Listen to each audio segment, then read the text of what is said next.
Some things feel familiar, and that's great, like Adam Wainwright winning games. But some things are familiar and are just weird, like the Rays staying in St. Pete. You are Locked On MLB, your daily MLB podcast. Part of the Locked On Podcast Network, your team every day.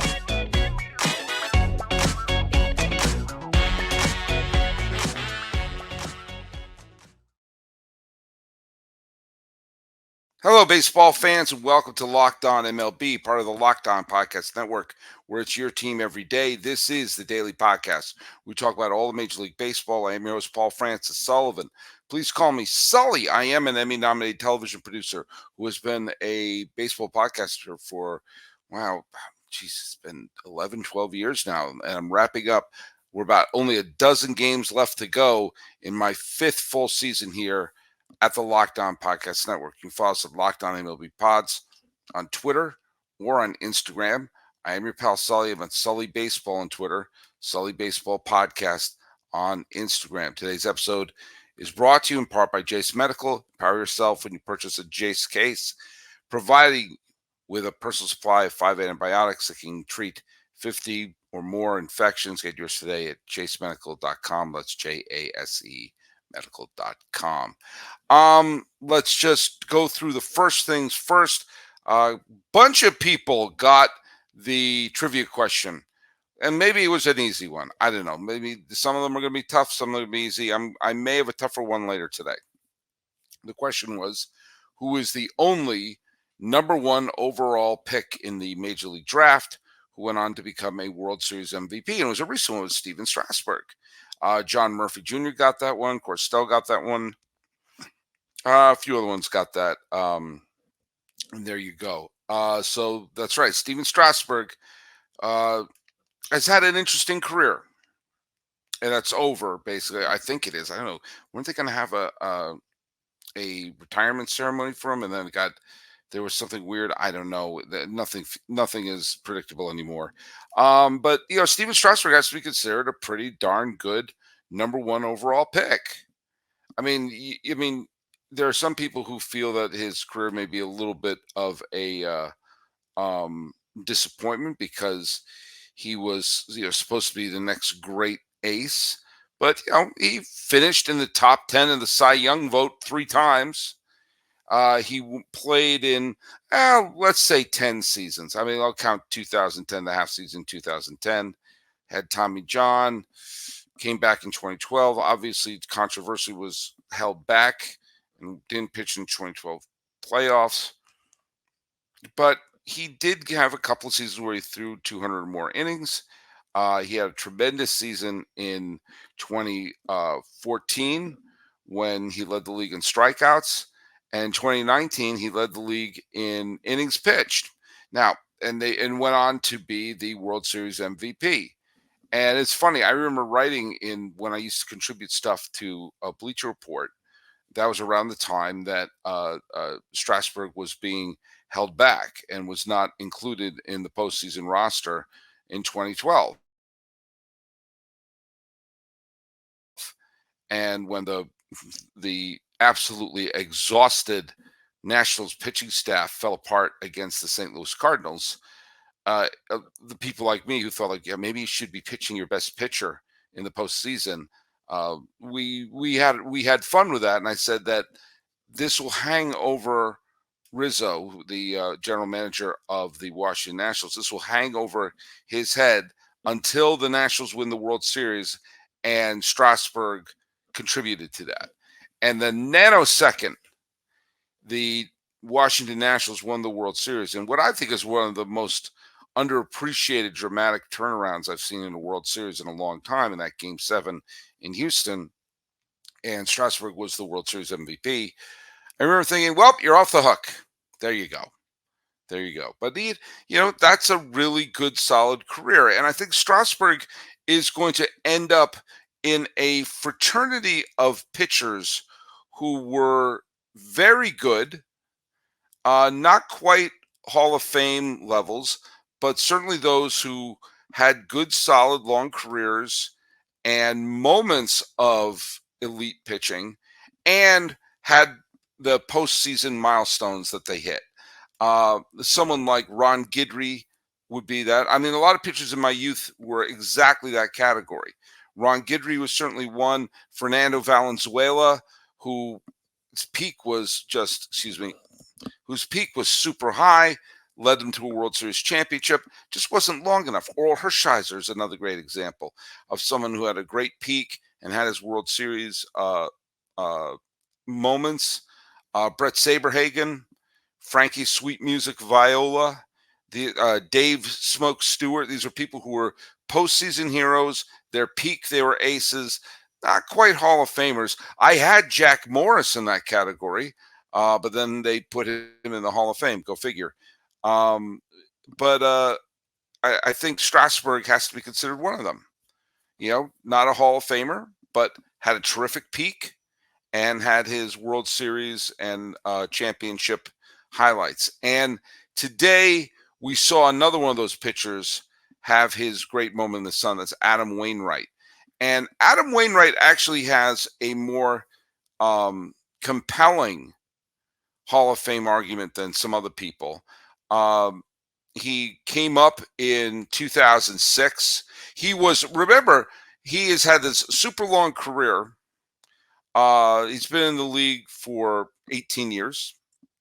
He missed all of 2011 and almost all of 2015 and almost all of 2018. But remember, he was a minor leaguer in the Atlanta Braves organization. And when the Braves and the Cardinals worked out a swap involving J.D. Drew, one of the players who came over to the Cardinals was indeed Adam Wainwright. That's your dream when you trade a veteran and get young players, that you will find in Adam Wainwright that little nugget of that little flake when you go panning for gold there.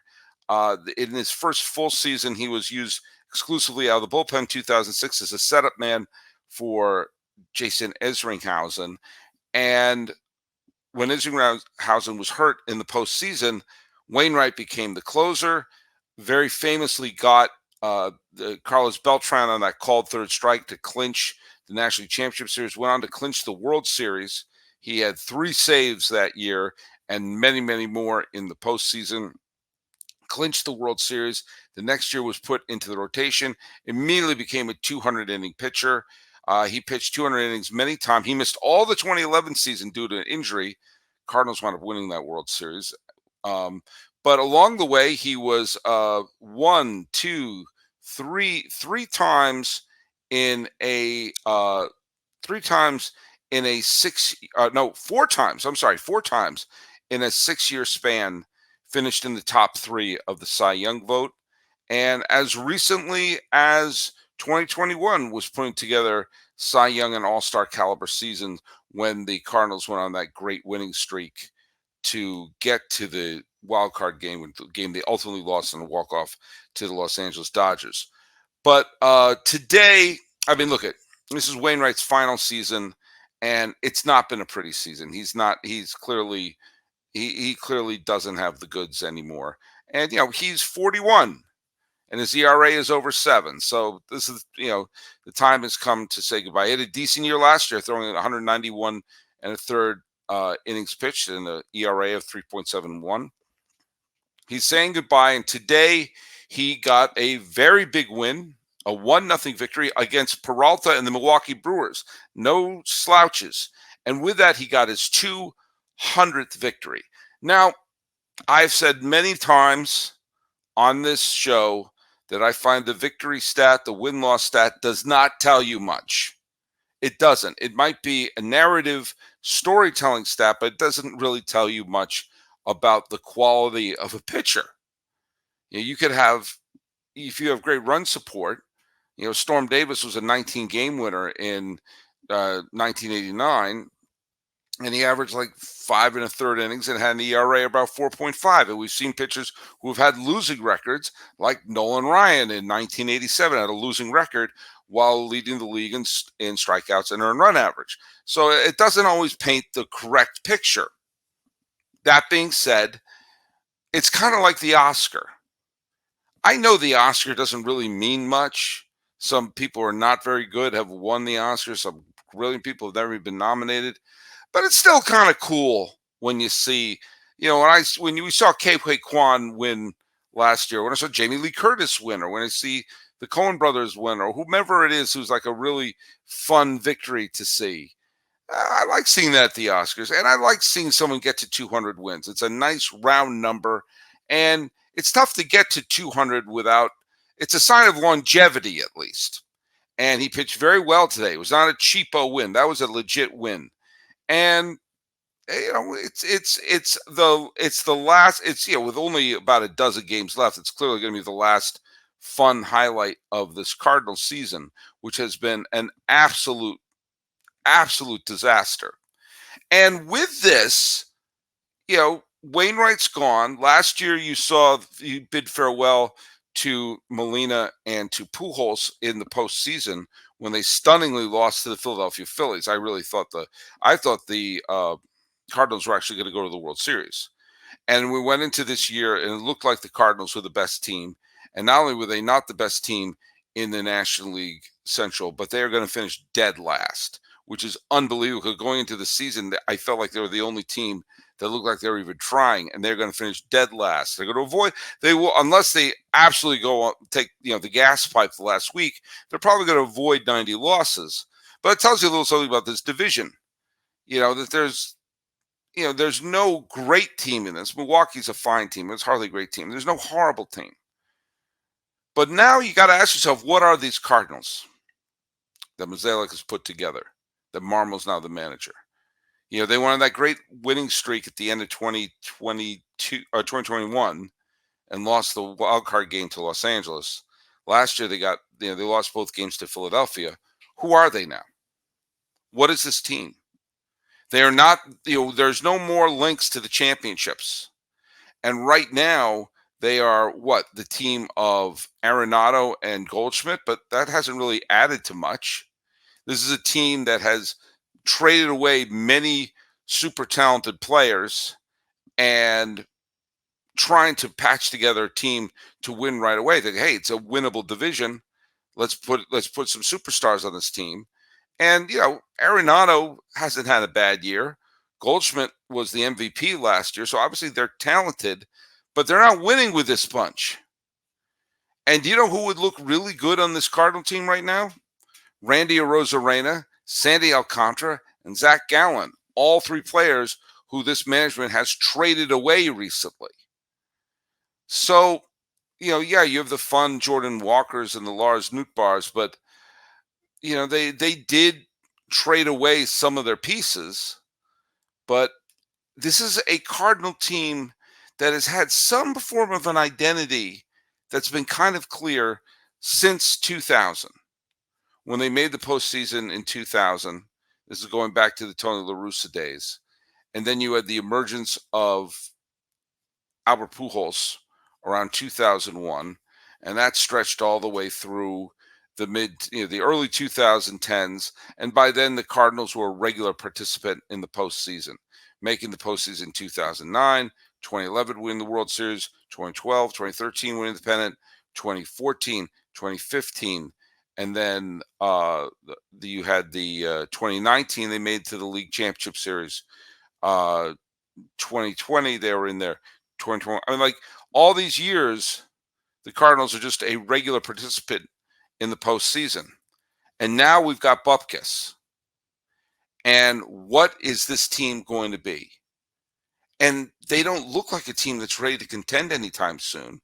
And it's funny, we all thought Milwaukee may be tearing this team apart, but it was St. Louis was torn apart. And, the Cubs and the Reds are competitive.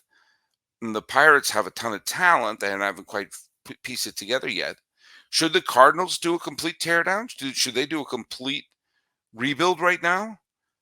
I mean, it seems ridiculous in a division that doesn't have an absolute clear runaway. But that may be what we have to deal with right now with St. Louis. Either way, saying goodbye to Adam Wainwright is right now the thing to do. He is the link to a really terrific era in Cardinals history. And 200 wins, all right, it's not what it used to mean Wins aren't what they used to mean either, but there's not been much else to cheer for with this year with the St. Louis Cardinals, and a great era is coming to an end. So who knows? Maybe Wainwright will make it to the Hall of Fame. Maybe not. But one thing's for certain, he's given Cardinal fans a lot of memories, including the game tonight.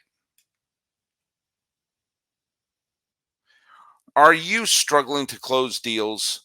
Cold outreach is wasting the time of both the buyer and the seller at every stage, especially when sellers are using shallow and outdated data.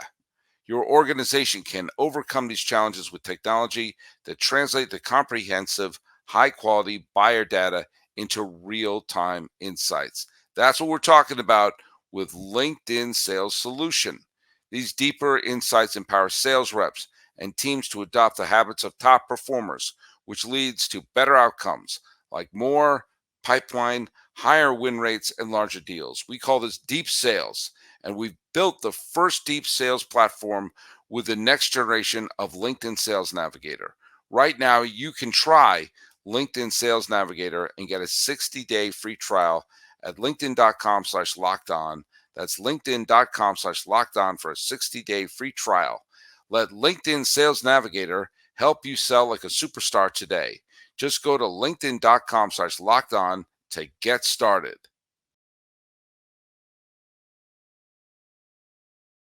It was every time I think I have the American League West figured out, something weird happens. It looked like for a while the Astros were running away with it. Then suddenly the Mariners were on top. Then the Rangers absolutely collapsed, looking terrible. And then they started, generating their winning streak back. I don't understand what's happening. And there's only about a dozen or so games left. So nothing seems to make any sense. The Texas Rangers have dropped their last 4 games, including a come from behind win by the Red Sox, who are just playing like it's just extended spring training right now, had a come from behind victory, which sent the Rangers to their 4th straight loss, which is just putting them basically at the cusp of the wild card, even though they're only a game back in the loss column of the first place in the West. Well, the Mariners have that wonderful, wonderful experience of looking up and seeing they're playing Oakland. And yes, I know you're not supposed to circle the calendar. And yes, I know the Rays were swept by the A's early this year. But do you know what? Those A's are gone. The Mariners, after the Padres absolutely clobbered the A's, the Mariners defeated them 5-0. Wu pitched great. Sears actually played well for the A's, but it was Seattle's night. But then it looked like all that was going to be moot. The Houston Astros were going to beat the Baltimore Orioles, and Abreu got a big home run. They took a 7-5 lead into the 8th inning, and then suddenly the Orioles went on a big time rally, and it was a 3-run home run by Cedric Mullins that put the Orioles up for good.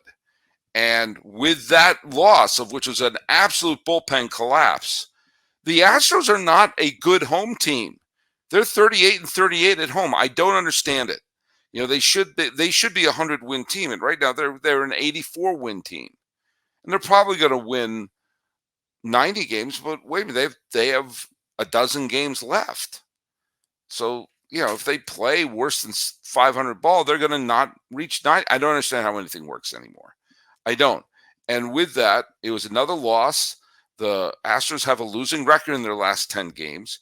And with the Seattle victory and Texas's loss, 1 game in the loss column separates Houston, Seattle, and Texas at this particular time. It's difficult to find a favorite in the American League. Those 3 teams in the West are playing like the parabolic flight, just going up and down and up and down. The Minnesota Twins, who have split their last 10 games, they're playing okay, but they're not They certainly don't look like world beaters right now. And the Rays have played well, winning 7 of the last 10, but they've dropped their last 2. Which brings me to the Baltimore Orioles. And I've had a lot of people who are Oriole fans who have gotten on me throughout this year thinking I have something against them. I have nothing against them. I did think they needed to make a bigger splash during the trade deadline because they had a ton of great trade chips and there were pieces that were available. I may have been not being a believer right from the start and leaning a little more against for Tampa Bay or leaning more for Houston, leaning more against, for Seattle. I might be becoming a Baltimore believer by how they played against Tampa Bay, by how they're playing against Houston, that they're currently at 94 wins. And they're getting good pitching today, notwithstanding. They're getting unbelievably great hitting. And their bullpen is kind of sort of taxed right now, but everybody's bullpen is kind of sort of taxed right now. So I guess what I'm saying is Oriole fans have been getting on me for a while, acting like I've been disrespectful to their team. Right now, as of this recording, with only a couple weeks left, I mean, you're going to be hearing this on the 19th day of September. I mean, we're on the verge of being in late September. Right now, I got to pick the Orioles by the way they're playing and by the way they're rising to the occasion against Tampa Bay, against the Houston Astros. I got to say, Mullins got the big hit. And even though their bullpen's a little bit of a mess right now, they got the outs when they needed them. And boom, another big home run, 94 wins, being a thorn in the side of the Houston Astros. And as of this recording, their magic number to clinch the American League East is 10. Any combination of Orioles victories and Tampa Bay losses with 11 games to go. If Tampa Bay, the Orioles, if they go on a winning streak right now, then it's all but done. If they just play well, it's all but done. As of this recording, they have a 2.5 game lead, 3 in the loss column over the Tampa Bay Rays. That's a lot of games to make up in such a short period of time. So, Oriole fans, if you think I've been disrespectful to your team, mea culpa.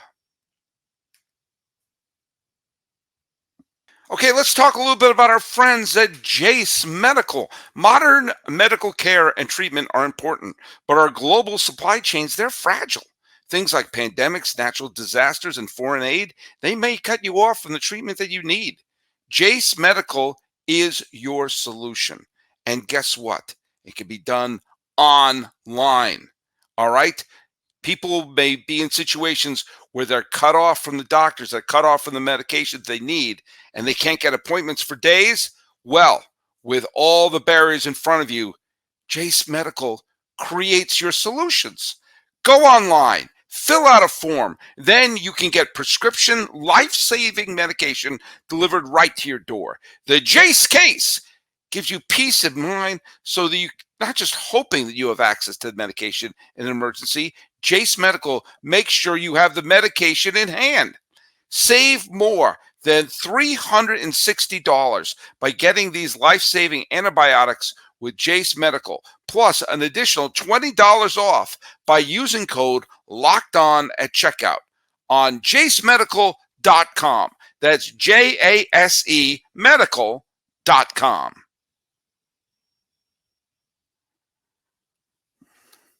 Have you ever had a friend who was going into a relationship or a business decision or a marriage, and you see they're making the same mistakes that they've made in the past, and you want to do something? You want to say, why are you doing this? Don't you realize this is the mistake you made before? This doesn't change anything. This doesn't solve anything. My dad, may he rest in peace, gave me some wonderful pieces of advice in growing up and learning and being an adult. And one of them was, you don't solve a problem by creating a problem. And another sort of mindset to have is, if there is a problem and an issue of something that needs to be solved, and you've boiled it down to one specific thing that is causing the trouble, Don't worry about the things around it. Fix the specific thing that's causing the trouble. And that is a lesson. Those are two lessons that the Tampa Bay Rays seem to not understand. Now, we all know that the Rays have to do something about their stadium. Their stadium uh, was obsolete before they played a single game. The stadium was built in the 90s. Tropicana Field was originally called the Suncoast Dome, was built in the mid 80s to attract a baseball team to move to the Tampa Bay area. Originally, the Chicago White Sox were linked to going there. Other teams, the Rangers, the Twins, the Giants, were all rumored. I think even the Mariners at one point, maybe even the Rangers, were all rumored it's to go to Tampa Bay. That stadium sat there empty for the most part, waiting for a team to show up. The Lightning, the NHL team, played there for a little bit when they called it the Thunderdome. They didn't call it the Lightning Dome. I understand Thunderdome from Mad Max, so just bear with me. But the Rays, or they're called the Devil Rays initially, were put into that stadium in 1998. And from the beginning, it was clear that the stadium wasn't going to work. It was kind of ugly. It was an eyesore, all those weird things. But beyond the aesthetics of it, the location in St. Petersburg, away from Tampa Bay, seemed like a wrong decision, seemed like the worst place to put the team. And it seemed like it was a decision that would have been made in the 1980s before we learned the lesson of Camden Yards and saw where to put a team and how that could become a tremendous success. And we have seen that while Rays fans get maligned because the attendance in Tropicana has been so terrible, they get very good television ratings. They do have a following. And we've seen how Tampa Bay fans have supported the Tampa Bay Lightning, a team that plays in Tampa as opposed to being way out in St. Petersburg. They support the Lightning, the hockey team. But it seems like the place where they play is a big old pain in the buttocks. And so it appeared to me, as an outsider, that the issue with the Rays is not the quality of the team. They've put a consistently good product on the field. Isn't the commitment from the ownership. Yes, they've traded players away, but they've also made an effort to keep some players. And it isn't the quality of the play on the field. It isn't even the size of the fan base. We've seen that there is a fan base, and certainly it's shown from the television ratings and everything. The problem is the location. And I've heard whether they're going to move to Ybor City, or they probably should move to downtown Tampa, maybe move into Orlando to keep them in Central Florida, but there's places to play there. But either way, for literally decades, certainly since 2008, when the Rays exploded and became a pennant winner, and yet still had trouble filling out the joint, what did we hear over and over and over again? That the problem was the location of the stadium. Which brings us to today's announcement. And this is from the AP and also from the Tampa Times. The Rays are expected to make an announcement on Tuesday, it's today, that they are completing a deal to build a new stadium. And the new stadium would be a redevelopment of a giant area that they're going to have new places to live, new apartment buildings, new places of business, and they're going to have a new stadium with a fixed dome roof, artificial turf, seat about 30,000. This is according to the article from the Tampa Bay Times, and they've worked out a deal, and they will probably move into their new home after the 2027 season, fulfilling the 30-year lease at Tampa Bay. And the Rays look like they're going to come up with a solution. With the A's probably moving to Las Vegas, as disastrous as this may be, and the Rays coming up with a solution for their stadium to keep them in Central Florida. Now baseball will be set up an expansion, probably by two teams, Nashville is almost positive to get one. And there's some other markets, Montreal, Portland, Austin, Albuquerque, Charlotte. There's a bunch of other places. Okay, this should be a moment to rejoice. There should be a moment to say, hooray, we're going to see the end of the trop and finally give the Rays a chance. I left out one very important detail in that in that press release, which was the stadium they're building is going to be next to the trop. They're doing that thing where they build a stadium, kind of like they did that in Texas. They did that with Chicago. They did it with Philadelphia. They did it with Pittsburgh and Cincinnati. All these places where they build a new park. That was Citi Field and Yankee Stadium. That they're not moving. They're just building next to it. That's right. Their solution of fixing the stadium issue in St. Petersburg is to, drumroll please, build it in St. Petersburg. I don't care how many apartment buildings you're going to build around it. I don't care how many restaurants, how many Fleming steaks or cheesecake factories you're going to put around the stadium. The point of what I've been hearing for literally decades has been the stadium doesn't work because it's in St. Petersburg. It should be in Tampa. And so what are you doing? You're building it right next to it. Are you even trying to solve the problem? You're fixing all the dressing around the cake, but it's the cake that doesn't work. The whole problem for years and years and years is, well, they picked the wrong place to build it. Well, how are we going to solve it? Build it right next to it. I don't understand what's happening. This doesn't make any sense at all. And I want the Rays to work. Now, look I understand emotionally, I don't want the A's to move. I get that we've been finding this out for literally decades, that the Bay Area may not be big enough to support two Major League Baseball teams. And it would break my heart to see the A's to leave. But it makes, if they move to Portland or if they move to Nashville, that would make a hell of a lot more sense than them moving to Las Vegas. But I want to see, but it's probably going to have to happen that they move. And that will, at least for the time being, solve the issue with the A's. I don't understand what this solves. I don't understand what this brings about. This team, we've been told over and over again, you can't survive with a stadium in St. Petersburg, so let's do it again. That's your friend who is getting married in a situation when before they walk down the aisle, you shouldn't be marrying this person. This doesn't work. We have years, decades of showing this doesn't work. And baseball is about to go into the first expansion of the 21st century. This is the longest we've gone without an expansion since the first one in 1961 and 1962. This is a very important expansion. They got to get the teams right. Yeah, they're very clearly going to move to Nashville or expand into Nashville.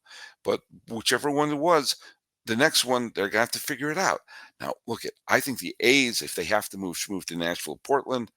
And I do think baseball can survive in Central Florida. I've made that point. I don't understand what's happening here. Why would you build next to the problem? My father said those words. You don't solve a problem by creating a problem. And the Rays are putting ourselves in a situation where we're going to look up in 10 years and we're going to see that the A's can't draw flies in Las Vegas and the Rays are still playing in St. Petersburg. Where is the solution here? What am I missing? So let me know what I'm missing at Locked On MLB Pods on Twitter and on Instagram. By the way, here's a trivia question for you. Again, a World Series-based one.